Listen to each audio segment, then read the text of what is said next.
Hi viewers, welcome to my channel Sarita's artistry vision. ముందుగా అందరికీ వినాయక చవితి శుభాకాంక్షలు. మనము ఏ పని ఆరంభించాలన్నా మొదట వినాయకుడి పూజ చేసుకొని మొదలు పెడతాం కదా. మరి వినాయకుడి పండగ అయిన వినాయక చవితి గురించి తెలుసుకుందామా? వినాయకుడు శివపార్వతుల కుమారుడు. ఒకరోజు పార్వతీదేవి స్నానానికి వెళ్తూ ఒక పిండి బొమ్మని తయారు చేసి ఆ బాలుడిని కాపలాగా ఉంచి లోపలికి వెళ్తుంది. అప్పుడే అక్కడికి వచ్చిన శివుడు లోపలికి వెళ్తుండగా ఆ బాలుడు అడ్డగిస్తాడు. ఆగ్రహించిన శివుడు బాలుడి తలను ఛేదిస్తాడు. అది తెలుసుకున్న పార్వతీదేవి నా బిడ్డను చంపేశారు అని బోరున విలపిస్తుంది. అది చూసిన శివుడు తన సేనకు దక్షిణముఖంగా ఎవరైతే కనిపిస్తారో వారి శిరస్సును తీసుకురండి అని ఆజ్ఞాపిస్తాడు.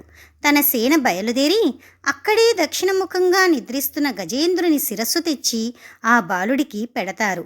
అది చూసిన పార్వతీదేవి అందమైన బాలుడిని అందరూ నవ్వుకునేలా చేశారని బాధపడగా వెంటనే త్రిమూర్తులు కలిసి ఎవరు ఏ పనిని ఆరంభించాలన్నా మొదటగా గణపతి పూజ చేయాలని వరాన్ని ప్రసాదించి పార్వతీదేవి బాధను పొగడతారు.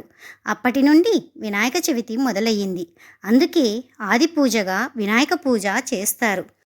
వినాయకుడి పుట్టినరోజుని వినాయక చవితిగా భావిస్తారు.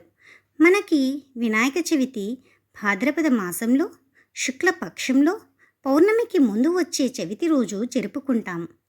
ఏనుగు తల కలవాడు కాబట్టి స్వామిని గజానుడని, భోజన ప్రియుడు కనుక బొజ్జగణపయ్య అని, గణాలకు అధిపతి కనుక గణనాయకుడని, ఎటువంటి విఘ్నాలు రాకుండా కాపాడుతాడు కనుక విఘ్నేశ్వరుడని, సర్వానికి నాయకుడు కనుక వినాయకుడని.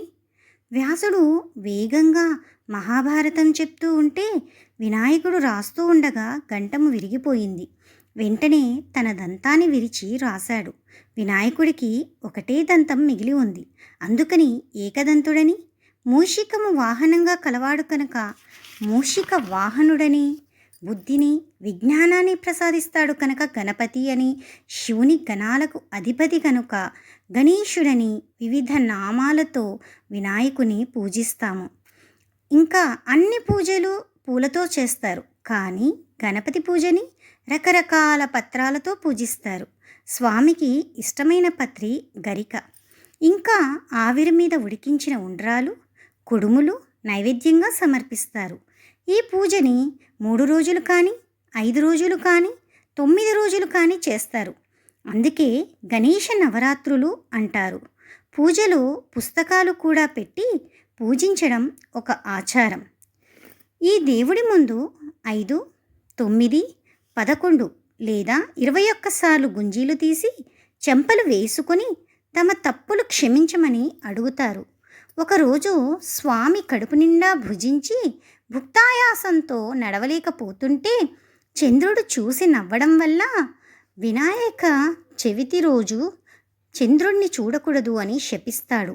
ఈ పండుగ రోజు రాత్రి చంద్రుణ్ణి చూస్తే అపవాదులు నిందలు వస్తాయని చెప్తారు.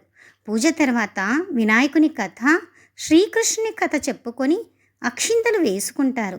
స్వామికి రోజు నైవేద్యాలు సమర్పించలేము కాబట్టి పూజ తర్వాత గంగాదేవి ఒడిలోకి అంటే నదిలోకి నిమజ్జనం చేస్తారు. దీనినే గణేష నిమజ్జనం అంటారు. ఇంకా మరిన్ని వీడియోస్ కోసం నా ఛానల్ని లైక్ చేయండి, షేర్ చేయండి, సబ్స్క్రైబ్ చేయండి.